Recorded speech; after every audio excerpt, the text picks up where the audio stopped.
آج کے اس خطبے میں عمرے کی ادائیگی کا طریقہ جو قرآن اور حدیث سے صحیح طریقے سے صحیح طور پر ثابت ہے، آپ کے سامنے اللہ تعالیٰ کی توفیق سے بیان کروں گا۔ احرام کی پابندیاں اس پر اس وقت لازم ہوگی جب میقات سے گزرنے سے پہلے وہ تلبیہ پڑھ لے۔ اس سے پہلے میقات کے آنے سے پہلے احرام کی جو پابندیاں ہیں وہ اس پر لاگو نہیں ہوگی۔ عورت کے لیے ان پابندیوں کے ساتھ ساتھ یہ پابندی بھی ہے کہ نقاب نہیں کرے گی، جرابیں نہیں پہنے گی، اسی طرح دستانے نہیں پہنے گی۔ عورت کا احرام سلے ہوئے سادے کپڑے، سفر کی تھکاوٹ سے بہت زیادہ تھکا ہوا ہے کہ وہ فوراً جا کر پہلے عمرہ کرے، یہ ضروری نہیں ہے۔ وہ اپنے ہوٹل میں سٹے کرے، آرام کرے اور حشاش بشاش ہو کر وہ حرم کی طرف روانہ ہو۔ کہ لوگوں نے ہر چکر کی الگ الگ دعا بنائی ہے، لوگوں کے ہاتھوں میں کتابیں ہوتی ہیں، بیچارے وہ پڑھ رہے ہوتے ہیں کہ یہ اس چکر کی یہ دعا ہے، تو ہر چکر کے لیے کوئی خاص دعا نہیں۔ السلام علیکم ورحمۃ اللہ وبرکاتہ۔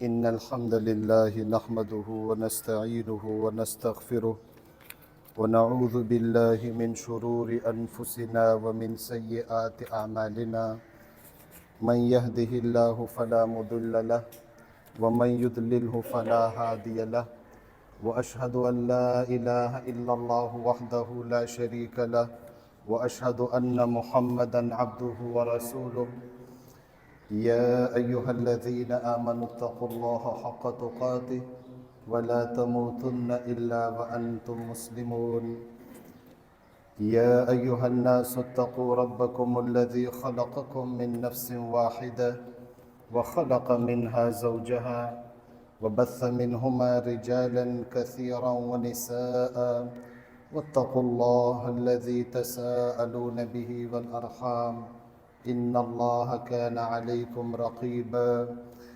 يا أيها الذين آمنوا اتقوا الله وقولوا قولا سديدا يصلح لكم أعمالكم ويغفر لكم ذنوبكم ومن يطع الله ورسوله فقد فاز فوزا عظيما أما بعد فإن أحسن الكلام كلام الله وأحسن الهدي هدي محمد صلى الله عليه وسلم وشر الأمور محدثاتها وكل محدثة بدعة وكل بدعة ضلالة وكل ضلالة في النار يقول الله تبارك وتعالى أعوذ بالله من الشيطان الرجيم بسم الله الرحمن الرحيم وأتموا الحج والعمرة لله فإن أحصرتم فما استيسر من الهدي ولا تحلقوا رؤوسكم حتى يبلغ الهدي محله فمن كان منكم مريضا أو به أذى من رأسه ففدية من صيام أو صدقة أو نسك من يطع الله ورسوله فقد رشد واهتدى ومن يعص الله ورسوله فقد ضل وغوى اللهم صل على محمد وعلى آل محمد كما صليت على إبراهيم وعلى آل إبراهيم إنك حميد مجيد اللهم بارك على محمد وعلى آل محمد كما باركت على إبراهيم وعلى آل إبراهيم إنك حميد مجيد۔ قرآن مجید کی دوسری سورہ سورۃ البقرہ کی آیت کریمہ 196 کا ابتدائی حصہ تلاوت کیا گیا۔ اللہ تبارک و تعالی نے اس آیت کریمہ میں فرمایا، اور تم حج اور عمرہ اللہ کی رضا کے لیے پورا کرو۔ حج یا عمرے کے سفر کے دوران فَإِنْ أُحْصِرْتُمْ تم روک لیے جاؤ، تم حرم پہنچ نہ سکو حالات خراب ہونے کی وجہ سے یا صحت خراب ہونے کی وجہ سے، فَمَا اسْتَيْسَرَ مِنَ الْهَدْيِ تو جو قربانی تمہیں میسر ہو وہ قربانی کر لو اور احرام کی چادریں اتار لو۔ اس میں خاص طور پر حج کا تذکرہ ہو رہا ہے۔ فرمائے اس وقت تک اپنے سر نہ منڈواؤ جب تک قربانی اپنے حلال ہونے کی جگہ نہ پہنچے، یعنی قربانی حرم پہنچ جائے تو تم اپنے سر منڈوا لو، احرام اتار لو، اور اللہ تعالیٰ نے پھر توفیق دی، ہمت دی، تو وہ حج کی عبادت تم دوبارہ ادا کرنے کے لیے حرم کے سفر کی طرف روانہ ہو جانا۔ فرمایا اگر کسی نے احرام پہنا ہو اور بیماری اس کو لاحق ہو گئی یا اس کے سر میں تکلیف ہے، اب احرام کی حالت ہے، احرام کی پابندیوں کا تقاضا ہے کہ وہ اپنے سر کے بال جب تک اس نے حج اور عمرے کی عبادت ادا نہیں کی اس وقت تک وہ احرام کی چادریں نہیں اتار سکتا، اپنے سر کے بال نہیں منڈوا سکتا۔ لیکن اگر اس کو سر میں تکلیف ہے تو اللہ تبارک و تعالیٰ نے فرمایا اگر وہ اپنے سر کے بال منڈوانا چاہے تو منڈوا لے، لیکن اس صورت میں اس پر دم واجب ہوگا، یعنی اللہ نے فرمایا فدیہ دے گا، جو 3 روزے ہیں یا 6 مسکینوں کو کھانا کھلانا ہے، او نسک یا 1 بکری کی قربانی کر کے مسکینوں میں تقسیم کرنا ہے۔ تو میرے بھائیوں، آج کے اس خطبے میں عمرے کی ادائیگی کا طریقہ جو قرآن اور حدیث سے صحیح طریقے سے صحیح طور پر ثابت ہے، آپ کے سامنے اللہ تعالیٰ کی توفیق سے بیان کروں گا۔ حج اور عمرے کی ادائیگی کے لیے ضروری ہے کہ جب انسان گھر سے نکلے تو گھر سے نکلنے کی دعا پڑھے۔ ترمذی کی حدیث 3426 سیدنا انس بن مالک رضی اللہ تعالیٰ عنہ فرماتے ہیں کہ جب ایک شخص گھر سے نکلتا ہے، نبی علیہ الصلوۃ والسلام کی طرف اس حدیث کی نسبت کرتے ہیں کہ جب کوئی شخص گھر سے نکلتا ہے اور دعا پڑھتا ہے بسم اللہ توکلت علی اللہ لا حول ولا قوت الا باللہ، اللہ کی طرف سے اس کی حفاظت ہوتی ہے، اور ساتھ میں جو ضروری دستاویزات ہیں وہ لے لیں، اور اس کے ساتھ ساتھ اپنی جو ایمانی کیفیت ہے، خالص ایمان کو سیکھتے ہوئے خالص ایمان کے جذبے کے ساتھ اخلاص کی نیت کرے اور رسول اللہ صلی اللہ علیہ وسلم کی اطاعت کے جذبے سے سرشار ہو کر وہ عمرے کی عبادت کے لیے روانہ ہو۔ احرام پہننے سے پہلے وہ اپنی نظافت کا اہتمام کرے، ناخن کاٹ لے، غیر ضروری بال کاٹ لے اور غسل کر لے۔ یہ روایت مستدرک حاکم کی حدیث نمبر 1645 سیدنا عبداللہ ابن عمر رضی اللہ تعالیٰ عنہ فرماتے ہیں کہ یہ سنت ہے کہ احرام پہننے سے پہلے انسان غسل کرے۔ فرمایا وَإِذَا أَرَادَ أَن يَدْخُلَ مَكَّةَ، اور جب وہ مکے میں داخل ہو، یعنی حرم میں داخل ہونے سے پہلے بھی وہ غسل کر لے۔ یہ غسل مرد اور عورت دونوں کے لیے فرض نہیں ہے، یہ مستحب ہے، اور رسول اللہ صلی اللہ علیہ وآلہ وسلم کی جو احادیث ہے جس میں عمرے کی ادائیگی کا طریقہ کار ذکر ہے، وہ ساری حدیثیں پہلے وہ پڑھ لے، سیکھ لے، علماء حق سے احرام اور عمرے سے متعلق جو مسائل اور احکام ہیں اس کو سیکھ لے۔ جب یہ گھر سے نکلے، یا تو یہ گھر سے احرام باندھ کے نکلے، یا ایئرپورٹ پر جو بورڈنگ ایریا جہاں جہاز کا انتظار ہوتا ہے وہاں جو ہے یہ احرام پہن لے۔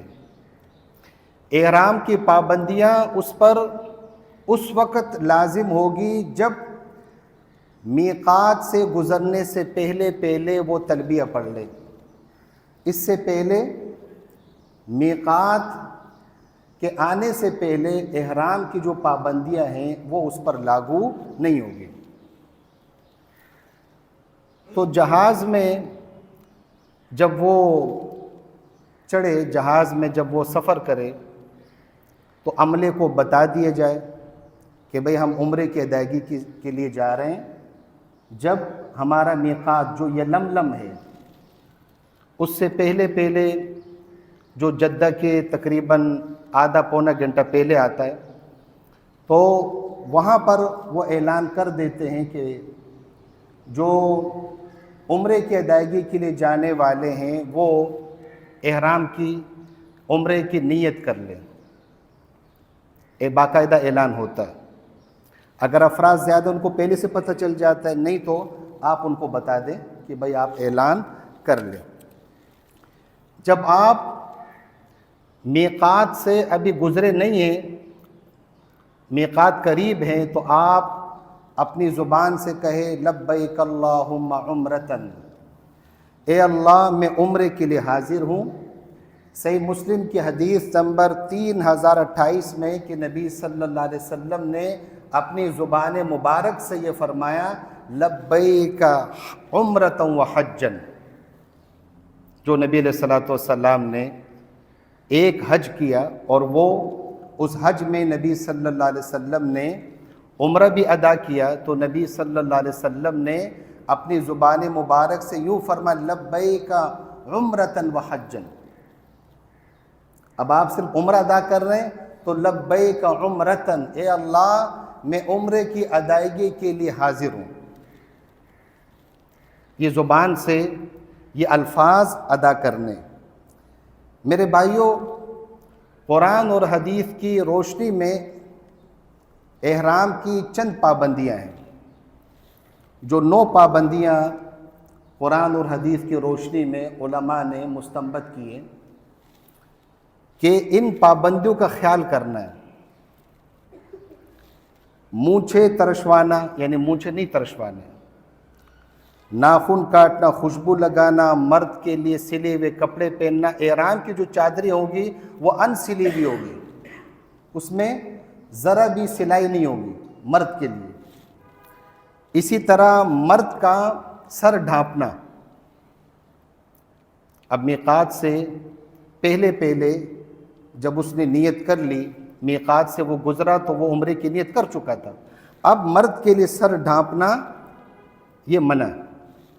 اسی طرح جانور کا شکار کرنا، جماع کرنا، نکاح کرنا، بیوی کو شہوت سے چھونا، یہ سارے کام اس کو نہیں کرنے ہیں۔ یہ احرام کی پابندی ہیں۔ عورت کے لیے ان پابندیوں کے ساتھ ساتھ یہ پابندی بھی ہے کہ نقاب نہیں کرے گی، جرابیں نہیں پہنے گی، اسی طرح دستانے نہیں پہنے گی۔ عورت کا احرام سلے ہوئے سادے کپڑے،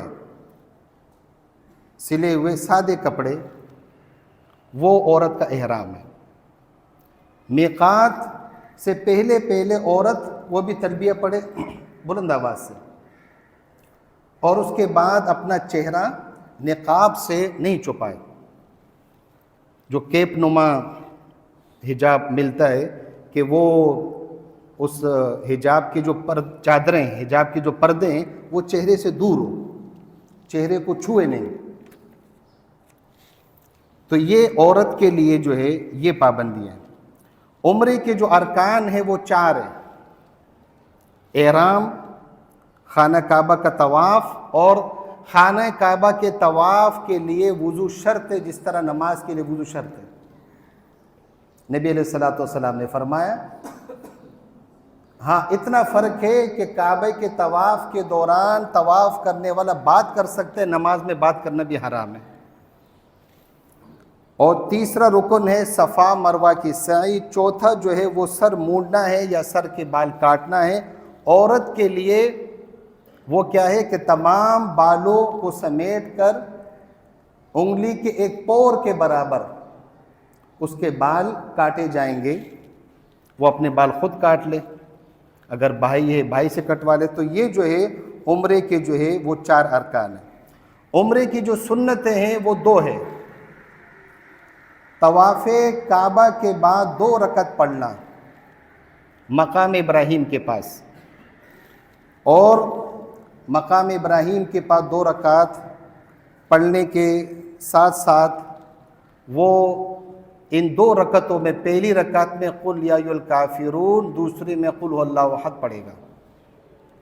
عمرے کی جو دوسری سنت ہے وہ تلبیہ پڑھنا ہے. لبیک اللہم لبیک لبیک لا شریک لک لبیک ان الحمد والنعمت لک والملک لا شریک لک. یہ توحید کا نعرہ 4 مرتبہ اس میں لبیک لبیک لبیک لبیک ہے. اے اللہ میں حاضر ہوں, اس عبادت کے لیے حاضر ہوں, ہر عبادت کے لیے حاضر ہوں یا اللہ. 2 مرتبہ اس میں لا شریک لک لا شریک لک, اے اللہ تیرا کوئی شریک نہیں, نہ اللہ کی ذات میں کوئی شریک ہے نہ اللہ کی صفات میں کوئی شریک ہے. یہ تلبیہ. تو میرے بھائیوں تلبیہ جو ہے اس کو پڑھتے رہنا ہے, خاص طور پر میقات سے اس کو یہ تلبیہ پڑھنا ہے. کب تک؟ طواف شروع کرنے تک. طواف شروع کرنے تک وہ یہ تلبیہ پڑھتا رہے. ایک اور اہم مسئلہ کہ جو عمرے کے لیے جا رہا ہے اس کو اپنی صحت کے حوالے سے تشویش ہے کہ کہیں میری طبیعت خراب ہو جائے گی, میں نہیں کر پاؤں گا, یہ عمرہ میں پورا نہیں کر پاؤں گا, اس کو خدشات ہے. تو اس کے لیے کیا ہے کہ وہ جب میقات سے گزرے تو میقات سے گزرنے سے پہلے جب وہ لبیک عمرتن کہے گا تو ساتھ میں یہ کہے کہ ان محلی حیث حبستنی, اے اللہ میں وہاں احرام اتار لوں گا جہاں مجھے تو نے روک لیا, یعنی کوئی شرعی عذر مجھے آ گیا.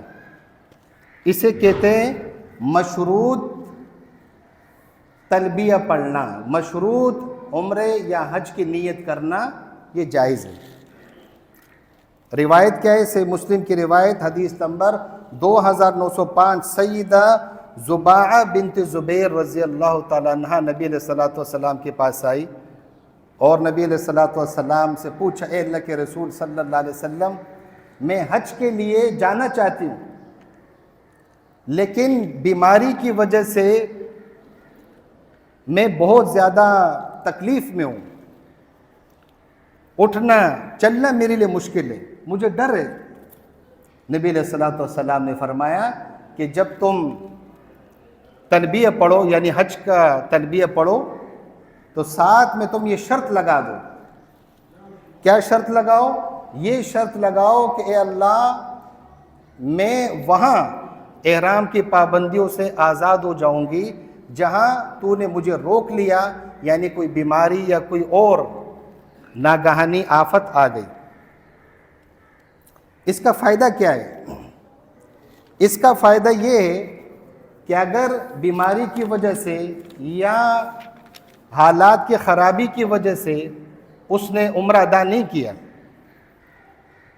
احرام اس نے کھول لیا, تو اس صورت میں اس پر نہ کوئی فدیہ ہے, نہ اس پر کوئی قضا ہے, نہ اس پر کوئی کفارہ ہے. عام طور پر جب انسان صحت مند ہو صرف حفظ ما تقدم کے طور پر وہ جب یہ تلبیہ پڑھے گا تو پھر یہ شرط نہیں لگائے گا. یہ اس صورت میں کہ جب اس کو غالب گمان ہو کہ کہیں میں یہ عمرہ ادا نہیں کر پاؤں گا.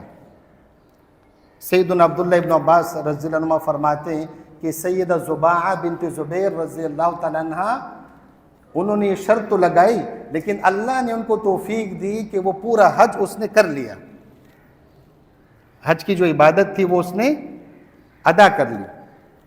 تو میرے بھائیوں جب گھر سے آپ نکلے تو سفر کی دعا, جس طرح جو سفر کی دعا ہے جہاز میں بھی وہی دعا ہے, جہاز کی سفر کی دعا وہی دعا ہے, اور وہ صحیح مسلم کی حدیث نمبر 3275 میں دعا ہے. یہ دعا آپ یاد کر لیں یا اپنے ساتھ کتاب دعاؤں کی مستند کتاب لے جائیں۔ اسی طرح جب آپ جہاز میں بیٹھیں اور جہاز ٹیک آف کرے تو اللہ اکبر، بلندی کی طرف جب جائے اللہ اکبر، اور جب لینڈنگ کرے تو آپ سبحان اللہ، یہ اللہ تعالیٰ کا ذکر کریں۔ میرے بھائیوں، اللہ تعالیٰ کی توفیق سے یہ عمرہ کی نیت کرنے والا، یہ عمرے کی ادائیگی کرنے والا وہ جدہ ایئرپورٹ پہنچ گیا۔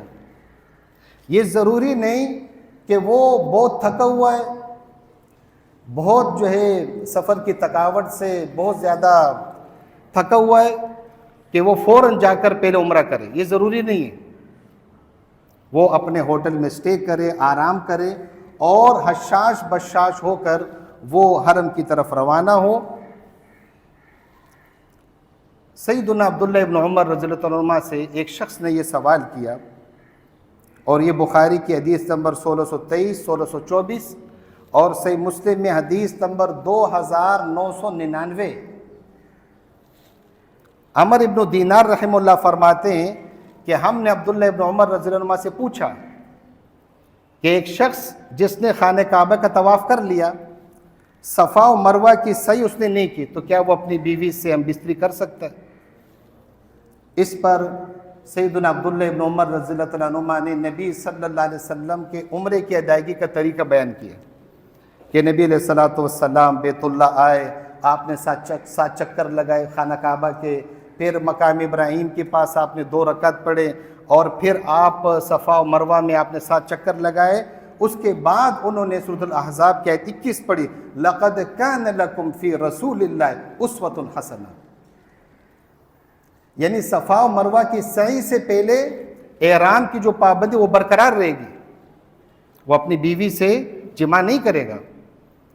اور یہ آیت پیش کی کہ اللہ تعالیٰ کے رسول صلی اللہ علیہ وسلم کے طرز عبادت میں تمہارے لیے بہترین نمونہ ہے، تم اس طرح یہ عمرہ ادا کرو جس طرح اللہ کے رسول صلی اللہ علیہ وسلم نے ادا کیا۔ میرے بھائیوں، مسجد حرام میں پہنچ کر جیسے آپ مسجد میں داخل ہو، دایاں پاؤں اندر کرے اور دعا پڑھیں مسجد میں داخل ہونے کی، بسم اللہ والصلاۃ والسلام علی رسول اللہ اللہم افتح لی ابواب رحمتک، یہ دعا پڑھیں۔ یہ جو لوگوں میں ہے کہ فلاں چپل پہننے، ہوائی چپل، کینچی والے چپل، یہ کوئی ضروری نہیں ہے۔ صرف جو بھی جوتے چپل پہنے اس میں یہ ٹخنے آپ کے چھپے نہیں، ٹخنے کھلے ہوئے ہوں جب آپ عمرہ کی ادائیگی کے لیے جا رہے ہیں۔ تو بیت اللہ پر جب آپ کی نظر پڑے، وہاں جب آپ پہنچ جائے تو رسول اللہ صلی اللہ علیہ وسلم کے بارے میں آتا ہے، ابو داود میں حدیث نمبر 1889، سیدنا عبداللہ ابن عباس رضی اللہ عنہ فرماتے ہیں کہ نبی صلی اللہ علیہ وآلہ وسلم نے اجتباع کیا۔ اجتباع کسے کہتے ہیں؟ کہ جو احرام کی چادریں مرد نے پہنی ہے تو اس میں جو دایاں کندھا ہے اس کو وہ ننگا کر دے گا، اور اس چادر کا کونا وہ بائیں کندھے پر ڈال دے گا، اس کو استباع کہتے ہیں۔ یہ مرد کے لیے، عورت کے لیے نہیں، عورت ایسے نہیں کرے گی، یہ مرد کے لیے۔ اور سیدنا عبداللہ ابن عباس رضی اللہ عنہ فرماتے ہیں نبی علیہ السلام نے استلام کیا، تکبیر پڑھی اور 3 چکر جو ہے وہ رمل کے ساتھ ادا کیے، اس کی تشریح میں کر رہا ہوں۔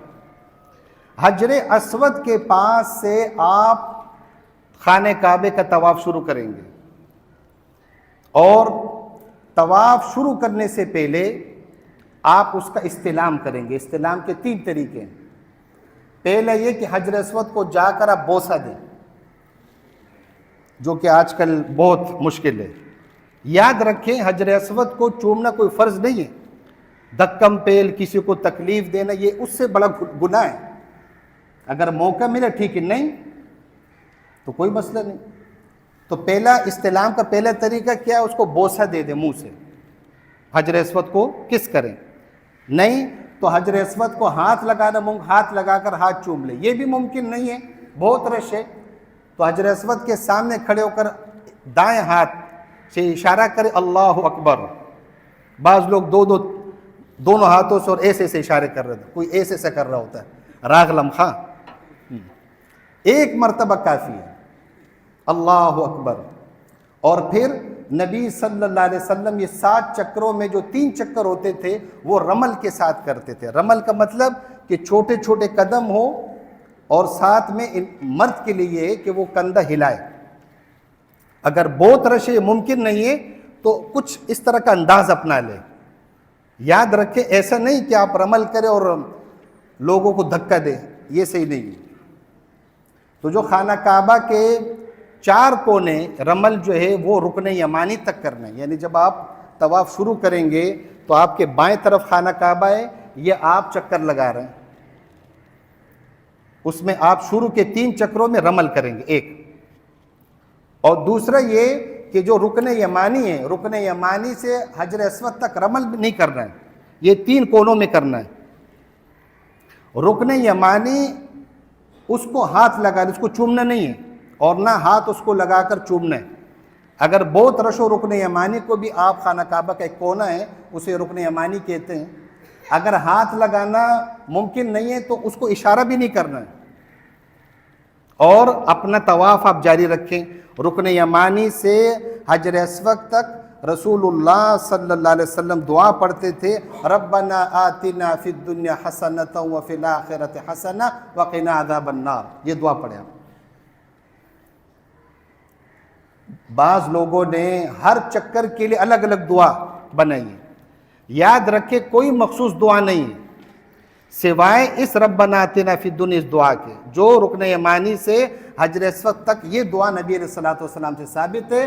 باقی آپ 7 کے 7 چکروں میں اور باقی جو خانہ کعبہ کی 3 کونے ہیں اس سے گزرتے ہوئے کوئی بھی دعا پڑھیں، آپ قرآن کی تلاوت کر سکتے ہیں، آپ اذکار پڑھ سکتے ہیں، کوئی مخصوص دعا نہیں ہے، یاد رکھیں یہ سنت سے ثابت نہیں ہے کہ لوگوں نے ہر چکر کے الگ الگ دعا بنائی ہیں۔ لوگوں کے ہاتھوں میں کتابیں ہوتی ہیں، بیچارے وہ پڑھ رہے ہوتے ہیں کہ یہ اس چکر کی یہ دعا ہے، تو ہر چکر کے لیے کوئی خاص دعا نہیں۔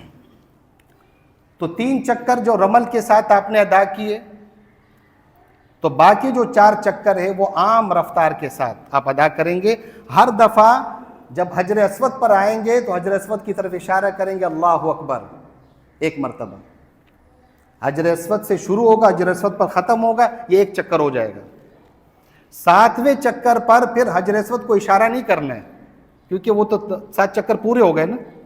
اس کے بعد رسول اللہ صلی اللہ علیہ وآلہ وسلم مقام ابراہیم کے پاس آتے، اللہ تعالیٰ کا حکم ہے سورۃ البقرہ آیت 125 وَاتَّخِذُوا مِن مَقَامِ إِبْرَاهِيمَ مُصَلًّى، تم مقام ابراہیم کے پاس نماز پڑھو، نماز کی جگہ اس کو بناؤ۔ مقام ابراہیم، اس کے پیچھے کھڑا ہونا ممکن ہو ٹھیک ہے، نہیں لوگ طواف کر رہے ہیں، آپ اگر وہاں کھڑے ہوں گے لوگوں کو بہت تکلیف ہوگی، تو حرم میں کہیں بھی آپ کھڑے ہو جائے، آپ 2 رکعت پڑھ لیں۔ پہلی رکعت میں قل یا ایھا الکافرون پوری سورت، دوسرے میں قل ھو اللہ احد، یہ رسول اللہ صلی اللہ علیہ وسلم سے ثابت۔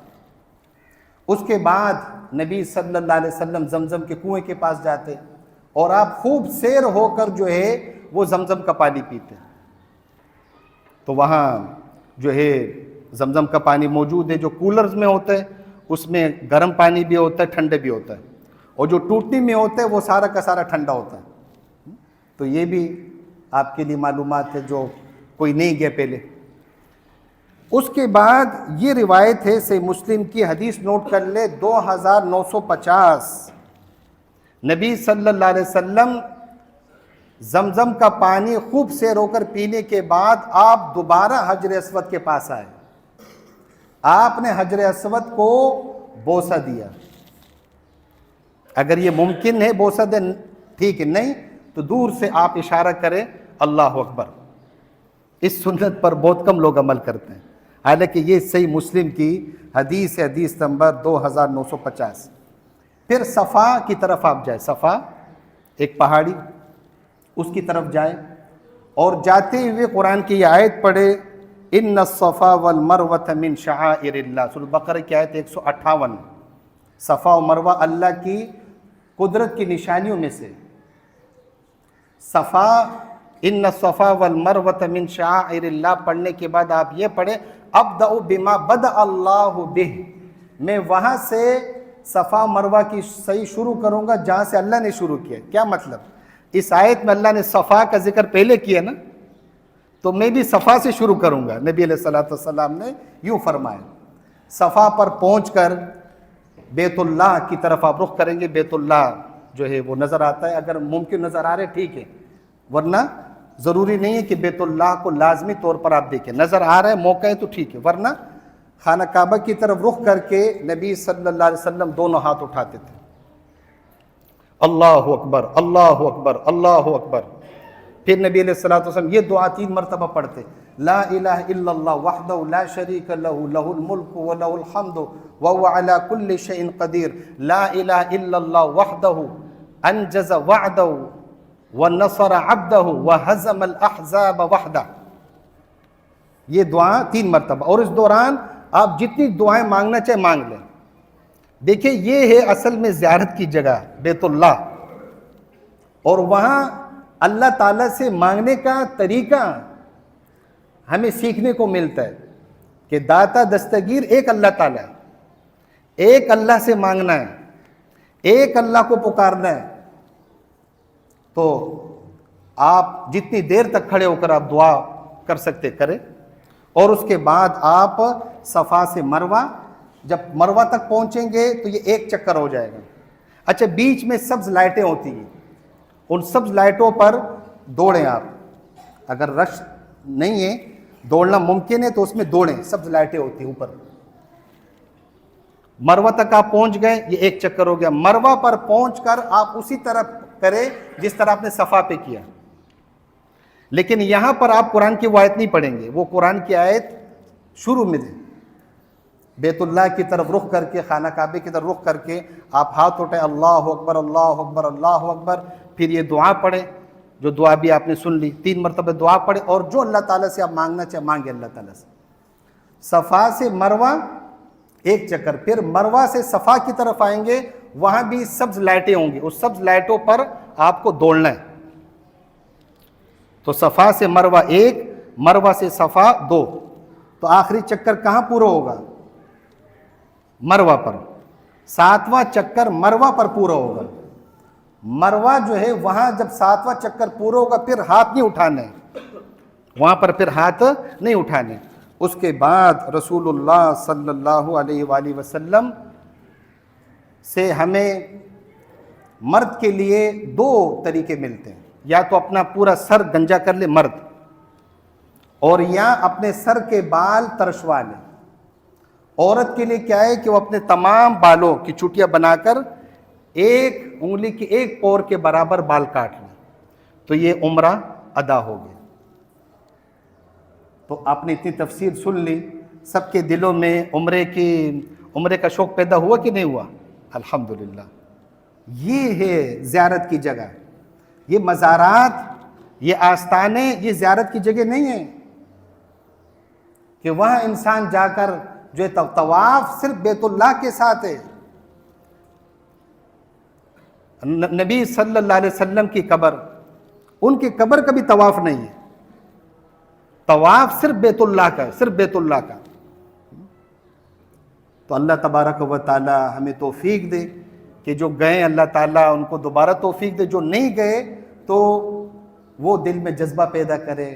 اب رمضان آ رہے دیکھیں، اس میں جو ہے عمرہ وہ حج کے برابر ہے، آپ وہ خطبہ سن چکے ہیں۔ رسول اللہ صلی اللہ علیہ وسلم نے فرمایا رمضان میں عمرہ وہ ایسا ہے جیسے میرے ساتھ کسی نے حج ادا کیا، حجم معیہ۔ تو میرے بھائیوں، اللہ تبارک و تعالی ہم سب کو توفیق دے۔ باقی جو چیز قرآن اور حدیث سے ثابت نہیں ہے اس کے پیچھے ہم نہیں پڑیں۔ اللہ کی توفیق سے اللہ تبارک و تعالی سے دعا ہے رب العالمین ہمیں صالح اعمال کی توفیق دے۔ عمرے سے متعلق کوئی بھی اگر کوئی سوال ہو کسی صاحب کا تو وہ انشاءاللہ رابطہ کر سکتا ہے۔ بارک اللہ فیک، وصلی اللہ علی رسول النبی الکریم، والسلام علیکم۔